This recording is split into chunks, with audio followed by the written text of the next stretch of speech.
I know there's a lot of men out there that wants to get into makeup but are a little bit shy. It's not as scary as it seems. Makeup is fun, makeup is playful, makeup is beautiful, makeup is what you make it. We need to prime my face. I'm going with the Milk Makeup Hydro Grip Primer, and this has been a staple in my makeup routine. I do a cute amount of size into my face, and I massage it gently, especially with the areas that I will be a bit oily, and I tend to get oily on my forehead and also underneath my eye. One of the key tricks when I've learned to do my makeup is apply a primer underneath my neck because I do want my neck to match my face as well.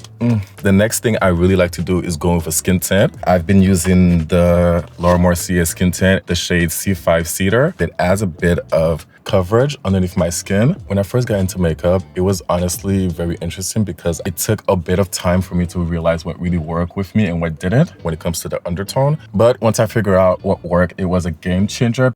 This is the McGRATH concealer in shade M17, and I do a small dot around my eye, and then I will add more once needed. For this step, I'm gonna use the Mercier brush because it is multi-use, and you guys will get to see how I blend my foundation as well with this brush. It's all about trusting the process. Men's makeup can look natural, but it can also look glam. It just depends on your preference and how you want it. For me, I like my makeup to look natural, dewy, and beautifully finished.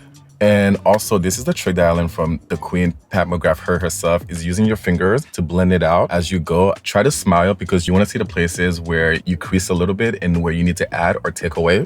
So I'm done blending my concealer. Now it's time for foundation. And one of the best foundation that I found that really works for me personally is the Haus foundation. And this foundation applies so nice into my skin and it blends so seamlessly.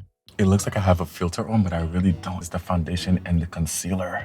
Because I want a bit of a brighter under eye, I'm gonna add a little bit more concealer. Get into the difference. Do you guys see that? When it comes to finding your right shade of match, I was having such difficulty finding what works for me. When I realized Sephora had shade match, that's when I got my shade match done by a professional. And I like the fact that when you're at Sephora, you can actually test the product out on your own skin and see if it works for you or if it doesn't. I'm going for my blush, and I'm using the Rare Beauty blush in shade Happy, and I do 3 dots. 1, 2, 3. 1, 2, 3. Put a little bit of blush on my nose as well too. As crazy as it seems, I'm using the makeup brush Sephora 87 to blend my brush in. This is gonna add a nice soft pink into my look. Do we see how nicely the Rare Beauty blush blends in? Like, you can't beat that. You guys see the sun-kissed look? The blush just really pulls everything together. Now the blush is done, we're going with setting powder, and I'm using the Mercier Translucent Setting Powder in shade Rose. It really gives me that bright under eye that is really such a nice finish. Do you guys see the difference with setting powder and without setting powder? With the same setting powder, I take a little bit more and dab my beauty blender and I apply it as well. Now it's time to do setting spray, and setting spray really locks everything together. And I'm using the Makeup by Mercier setting spray. While the setting spray is setting, what I like to do is take off any powder or any foundation that I got on my hair. So whether that's my chin, my mustache, or my eyebrows. And I'm using the Moisturizing Cleansing Ride from Sephora.